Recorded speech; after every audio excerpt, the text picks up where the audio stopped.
par rapport aux visiteurs. C'est vrai qu'à 9h30, il faut vraiment que tous les animaux soient sortis. Donc du coup, c'est vrai que je suis un petit peu speed. Sauf que, qui c'est qui est pas speed? C'est ma petite Shadow. Allez, motivée là. Je l'appelle, plusieurs fois je retourne la voir, et rien ne marche. On a laissé comme consigne de laisser seul dans sa loge un Makikata qui boite depuis ce week-end. Donc ici, on voit effectivement qu'il y a une fracture très nette là, une autre ici. Alors non seulement c'est fracturé, mais les deux os sont fracturés et ils sont cassés net. Il ne faut pas qu'il soit stimulé par ses congénères, on le laisse vraiment tout seul en isolement jusqu'à la chirurgie. Barbara m'appelle pour me dire qu'il y a une évasion de pélican. Oh putain! Oh putain! Non, non, non, non, non! C'est vraiment sur le coup la panique, quoi. Il y a un visiteur qui aurait dit à Bastien qu'il en avait vu sortir un. Il est là-bas, Barbara. On a de la chance, on a 2 collègues de l'équipe technique qui se jettent sur le pélican et du coup qui l'attrapent assez rapidement. On l'a, c'est bon, tout va bien. C'était une petite aventure sympathique, histoire de nous faire un petit peu d'enrichissement, un petit peu de sport aussi, et puis voilà, ça nous fait du bien de temps en temps. Mon petit Jim! Ça va mon loulou? Comment il va mon loulou? Comment il va mon loulou? Comment il va mon loulou? Oh, Ce matin, c'est mon retour de vacances. Ça fait un petit peu moins de 10 jours que j'ai pas vu les otaries, les filles. Donc, grand retour. Beaucoup de choses à voir. C'est fou, hein, on est en vacances, mais ça fait quand même plaisir de revenir au boulot, ouais. C'est un côté viscéral, en fait, les otas. Enfin, tous nos animaux, hein, mais ouais, ils m'ont manqué, j'ai envie de les voir, j'ai envie de leur parler. Enfin, donc, c'est les retrouvailles, c'est chouette. As long as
Aurore, il faut que tu dises au stagiaire Nosikomba.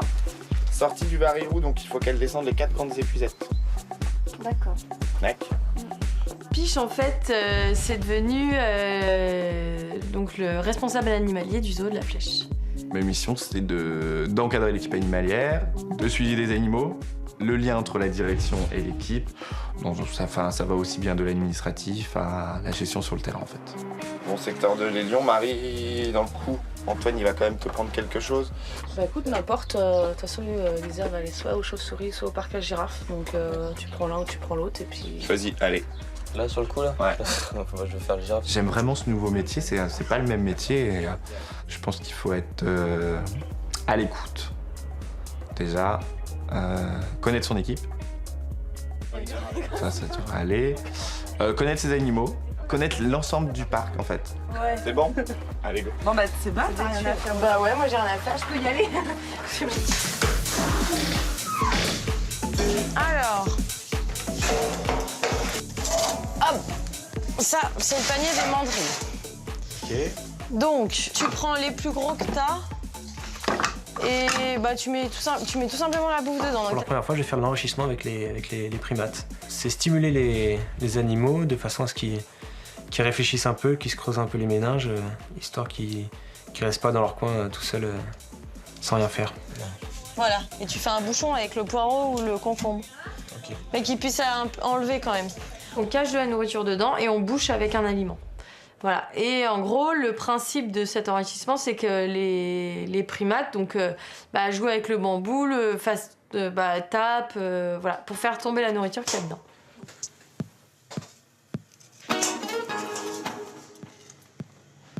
Les primates, c'est des animaux qu'il faut absolument occuper. J'ai pas le choix. Et il faut que ce soit fait presque tous les jours. On met des branchages dans les bâtiments. Voilà, on met des petits trucs. On va cacher un peu de nourriture partout. Voilà. S'ils étaient dans la nature, ils réfléchiraient beaucoup plus. Ils chercheraient leur bouffe toute la journée, tout ça. Alors que là, c'est un petit peu... On leur donne une assiette et puis voilà, quoi. Du coup, c'est vrai qu'il faut les stimuler. Il faut les faire galérer un peu. Allez, zou. Bonjour. Bah alors, qu'est-ce qui se passe? Tiens, une grosse salade. Caline, allez hop. Oui.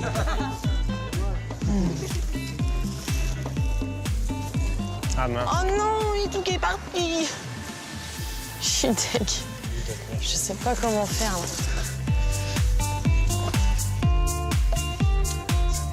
On jette donc ces bouts de bambou remplis de fruits dans leur enclos.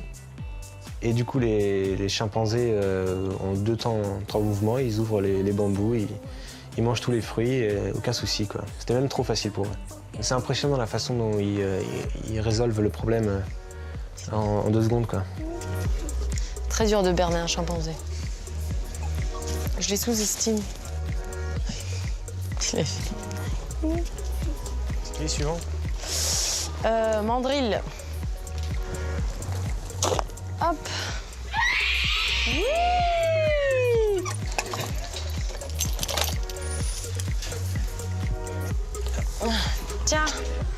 Tiens, Mulder, regarde. De la banane. Mais n'aie pas peur comme ça. C'est un bambou fourré. Tu veux ça, toi? Eh, il a quand même compris le système du bouchon.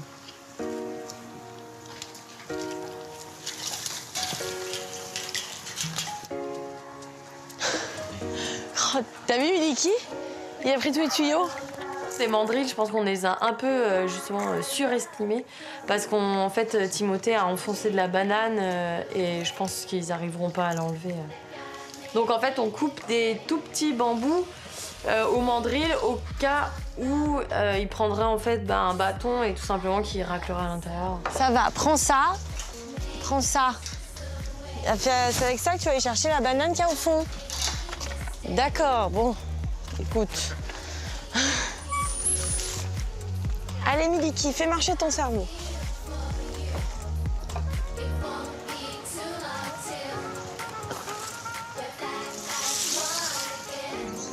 Mes petits loulous. On va au macaco et puis on leur jette les bouts de bambou remplis de fruits. On attrape les loulous. Wouhou! Ils ont eu peur. Les macacos, j'ai lancé les bambous, ils ont eu peur. Alors. Bah après, les lémuriens, c'est différent parce que c'est pas du tout la même famille. Donc ils sont beaucoup moins manuels. C'est trop bien de vivre dans un monde où il pleut de la bouffe.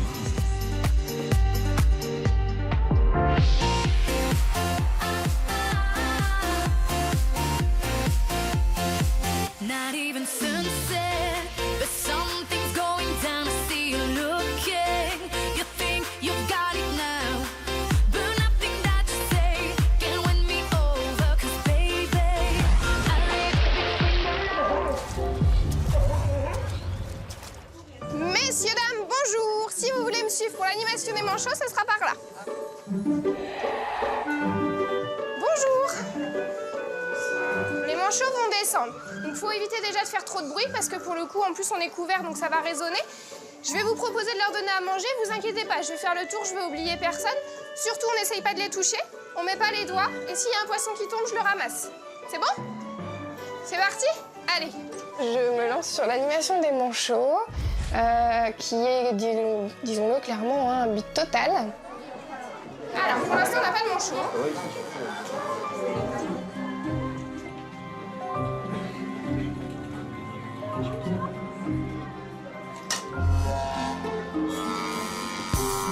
Il va falloir venir manger les loulous. Au bout d'un certain temps, quand même, je me sens vraiment seule. Donc je m'inquiète un peu auprès des filles, je les appelle. Les filles au complexe, vous m'entendez les filles? Ils descendaient bien les manchots dernièrement sur la Nîmes? Non, ça fait 2 jours là, ils descendent. Clairement, elles me disent que oui, ça pêche un peu en ce moment. T'es pas pressée, hein? Bonjour, bienvenue au bassin des Bon, alors pour l'instant, il y a 2 manchots qui arrivent. J'en ai 2 qui finissent par arriver. Pour la quantité de personnes que j'ai, ça suffit pas, clairement. Hein. Ils vont pas tous pouvoir donner un poisson, mais bon, après on leur explique. Voilà, c'est une période où ils ont pas très faim, ils sont en période de mue. Ils se sont gavés plus en amont de cette mue et maintenant, forcément, ils prennent sur les réserves pour faire la mue, en fait. Alors, quand vous avez donné, je vous laisse vous reculer pour laisser la place aux autres. En plus, on a que 2 manchots. Et là, clairement, c'est un bide. Je suis désolée, mais j'aurai pas d'autres manchots. Donc, je vous invite à faire le tour, à vous placer au niveau du bassin pour les voir. Mais je vais pas beaucoup les nourrir parce que l'objectif, c'est que demain matin, ils descendent mieux. J'aime pas que les gens soient déçus. Je me dis que voilà, ils s'attendaient à voir les manchots de plus près, ils s'attendaient à pouvoir leur donner un petit poisson. Donc c'est vrai que forcément, je suis déçue pour les gens en fait. Mais en même temps, voilà, on travaille avec du vivant. Ils ont pas faim, ils ont pas faim. Bah, c'est pas de la grosse faim, hein? Il y a des jours comme ça, je me dis que demain sera un jour meilleur. Et je pense que demain, je laisserai surtout la nuit à quelqu'un d'autre.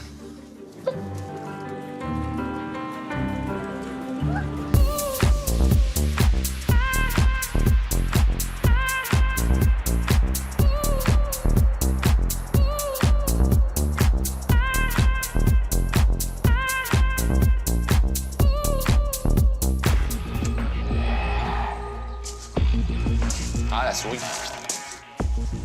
Ce que tu vas faire, Elisa, c'est éventuellement venir boucher les accès à la grotte. Tu viens? Le fennec, c'est le plus petit canidé du monde, c'est la famille des chiens. C'est un tout petit carnivore qui vit en Afrique subsaharienne, donc dans le désert, qui a des très très grandes oreilles et qui se nourrit de petits reptiles et de petits rongeurs. Voilà. Et donc on a un couple ici.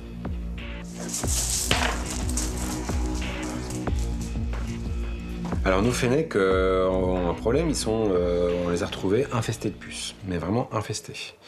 Et la femelle a fait une réaction allergique à ces piqûres de puces, qui se manifestent par des lésions au niveau de l'arrière-train, sur le dos, et entre les épaules. Donc tous les 15 jours, on les attrape, on leur met une petite pipette antiparasitaire pour briser le cycle de reproduction du parasite, et puis éradiquer le problème des puces. On traite d'abord la femelle, qui a encore des puces, quoi. On retrouve une puce adulte.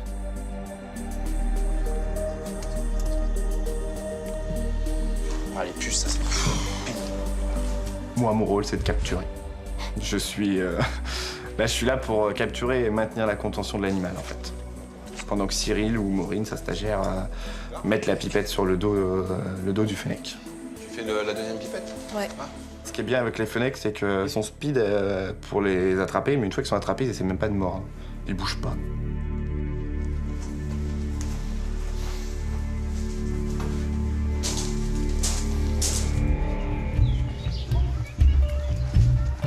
On a une femelle suricate qui est en soins depuis plusieurs semaines, qui a eu un épisode de parasitaire, de gale assez important, dont on a du mal à se débarrasser. Elle a quasiment tout l'arrière du crâne à nu. À force de se gratter, en fait. L'objectif aujourd'hui, c'est de faire un beau traitement de la plaie et puis aussi d'administrer un traitement antibiotique pour les surinfections, en fait, des lésions de la peau. La gauche ou droite? Allez, sous le doigt de Marie. Là. Pour attraper un suricate, en fait, il faut vraiment avoir des gros gants en cuir et encore, le cuir ne suffit pas. On sent les morsures à travers et on a toujours des plaies. Donc on y va, on sait qu'on va se faire mordre en général. C'est parti. On l'attrape par derrière au niveau du dos et sans morsure.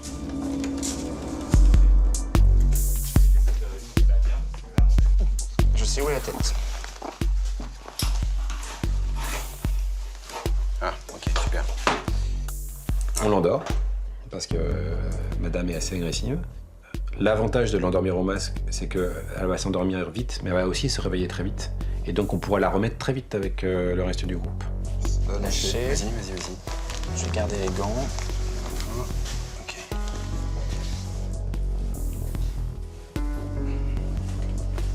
Les premiers soins, alors je regarde globalement comment elle va. Aussi ici. Ensuite, je la débarrasse de tous les corps étrangers, tous les grains de sable qui sont collés sur la plaie. Ensuite, on fait un savonnage et on flush, c'est-à-dire avec un désinfectant, pour bien nettoyer la plaie et enlever les tissus qui sont morts et relancer le processus de cicatrisation. Il faudrait lui mettre une collerette, Cyril. Cyril fait le nettoyage et il est assez content parce que ça a bien cicatrisé. Il y a un beau tissu de granulation, donc tissu de cicatrisation, qui se met en place. Donc on fait les soins locaux et on termine par un produit, un espèce de baume cicatrisant en fait, qui va permettre de favoriser la cicatrisation de la plaie. J'adore ces moments-là en fait parce que déjà on apprend. Cyril c'est quelqu'un de pédagogue en fait, il va nous apprendre, il va toujours nous expliquer, nous dire tout voilà, c'est du tissu cicatriciel. J'aime bien participer aux soins en général. Puis aussi voir l'animal de près, voir s'il y a des soucis. Là, on s'est aperçu qu'il fallait faire les griffes. Donc, ouais, c'est un moment un peu privilégié, ouais. Coupe les griffes. Oui. Les suricates sont des animaux qui sont fouisseurs, en fait, qui creusent des galeries pour faire leur nid, pour chercher leur proie, etc. Qui usent normalement, en fait, leurs griffes. Et quand il y a des pousses anormales à des griffes, notamment au niveau des pattes avant, c'est un animal qui ne doit pas trop creuser parce que je pense que, évidemment, cette maladie l'affecte au niveau de son état général. Donc elle est moins active et donc du coup elle creuse moins, elle interagit moins avec les autres individus. Donc il faut lui tailler les griffes. Allez, hop, en boîte. Avant qu'elle nous agresse. C'est important de ne pas faire trop durer l'intervention parce que c'est d'ailleurs pour ça qu'on la laisse avec ses congénères. Hein. Si elle est restée trop longtemps séparée du groupe, on a vraiment un risque d'exclusion. Alors ma mère, bah oui hein. C'est la bonne nouvelle, c'est qu'elle se réveille très vite. Du coup, on n'a pas à attendre trop longtemps à l'infirmerie. Et donc, on décide tout de suite de la remettre avec les autres. Papa.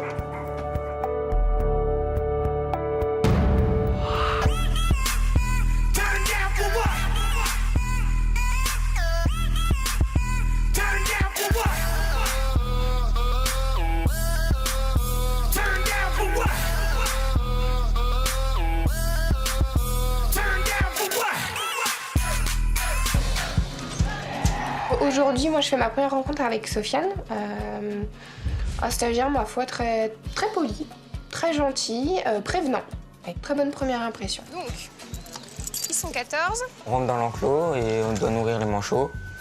mais ils meurent pas de faim. Le poisson, ça me dégoûte pas tant que ça, quoi. Moi, dans ma tête, je pensais que j'arriverais pas à le prendre tout ça, mais finalement, ça passe bien. Il faut prendre le poisson par le bout de la queue et puis le tendre doucement au manchot. Allez, vas-y.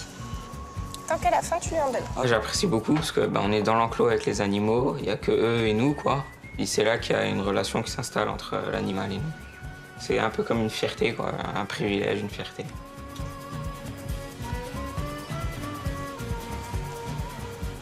Donc même si on a l'impression quand ils sont dans l'eau que ça fait vraiment comme des écailles, tu vois, c'est vraiment des vrais plumes. On descend au sol pour nettoyer les filtres.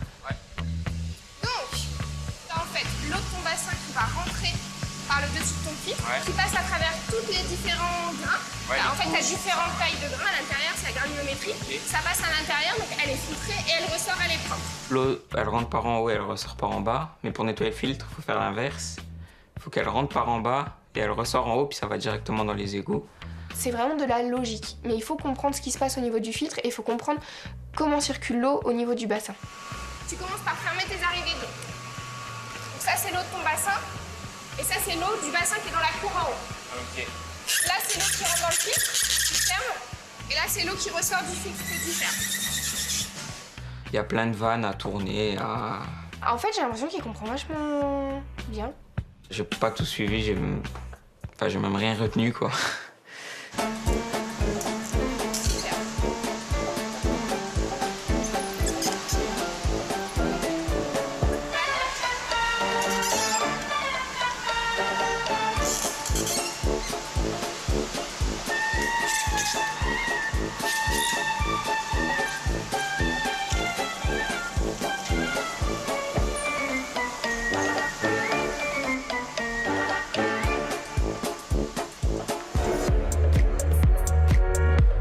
Pendant ma semaine de vacances, les filles m'ont tenu au courant sur le fait que Jimmy, un spectacle à l'eau en tout cas, était pas très concentré, c'était un peu compliqué de le cadrer et autres. Donc on décide de reprendre quelque chose d'un peu plus cadré avec lui. On commence la session à l'eau, je prends Jim. Je suis super contente de le voir parce que je ne l'ai juste pas vu de la journée. C'est de la profitance. Voilà, on y va, on prend du plaisir à être ensemble. Moi, ce métier, j'en ai toujours rêvé.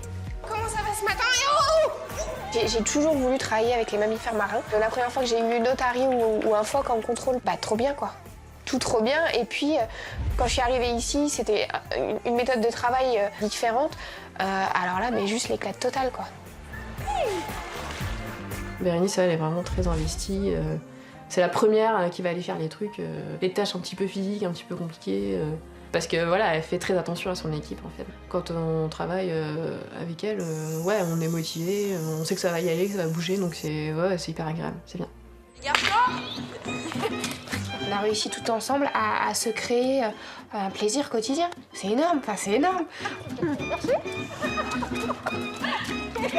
C'est cool d'être aussi complice et enfin ouais, de rigoler comme ça, c'est chouette. Béré, elle est juste. Enfin, elle est vraie. Et ça, c'est important. Elle a un relationnel avec les animaux qui est très très important pour elle.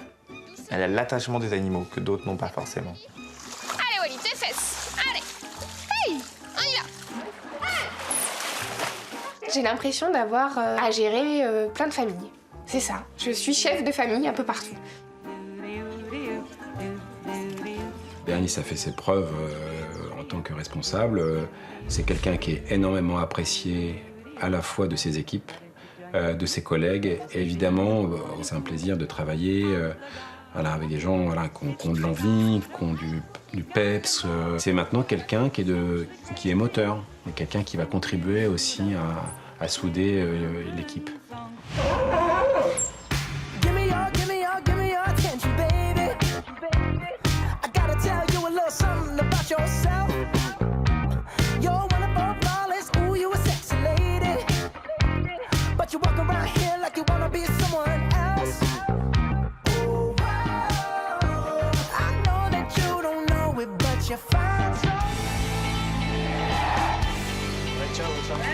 Bonne soirée.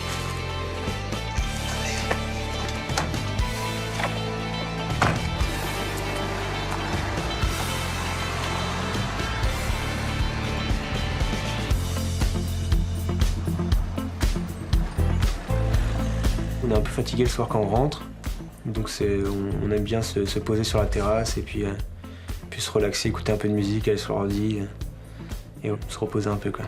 Tu fais quoi toi cet après-midi? Cet après-midi, au début d'après-midi, j'ai nourri les manchots. Ah, je t'ai vu nourrir les manchots. Ouais, c'était sympa, On t'a regardé. c'était mignon. Tu trouves ça mignon un manchot? Ouais. Ridicule un peu, non? Ouais, quand ils marchent, c'est ridicule, mais quand ils sont dans l'eau, Mettre des après... plumes partout dans l'eau, dans Ouais, le non. filtration et tout. Quand faut passer aspirateur dans l'eau, après, ça... Moi, j'ai fait de l'enrichissement aux singes. On a envoyé des bambous avec des fruits intérieurs aux chimpanzés. Ils ont capté direct. Les chimpanzés sont intelligents, tu vois, ils ont... Pourquoi tu leur as pas donné directement des fruits? Bah, c'est pour qu'ils galèrent un peu, pour qu'ils un peu de challenge, pour qu'ils s'entraînent, qu'ils réfléchissent. Ok. Moi, je les adore, les chimpanzés. Pour de vrai, ils ont un regard tellement humain. Chacun se raconte sa journée en fait, et vu qu'on fait pas la même chose, c'est vrai que du coup on découvre les autres secteurs alors qu'on n'y est pas encore allé. Et du coup, des 3 jours, c'est quoi que t'as préféré? En fait, je trouve que ça se passe de mieux en mieux. Premier jour, tu galères un peu, tu sais pas où te mettre. Enfin, moi, je savais pas où me mettre, etc. Le deuxième jour, ça s'est passé un peu mieux. Et le troisième jour, encore mieux. Et tu gagnes de l'assurance, en fait. Tu deviens plus efficace, tout ça, et c'est sympa, ouais. T'as l'impression de faire partie du zoo, un peu. Enfin, de plus en plus.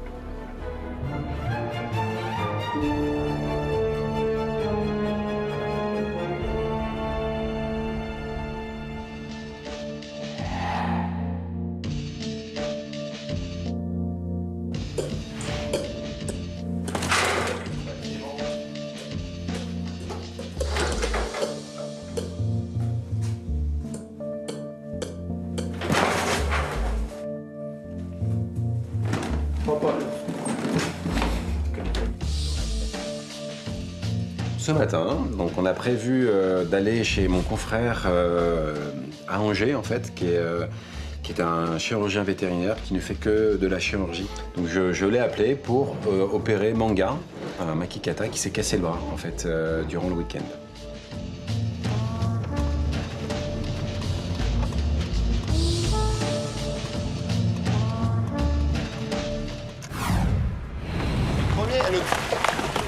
Ce matin, on se prévoit en fait d'une capture de pélican pour les rémiger, pour couper les plumes.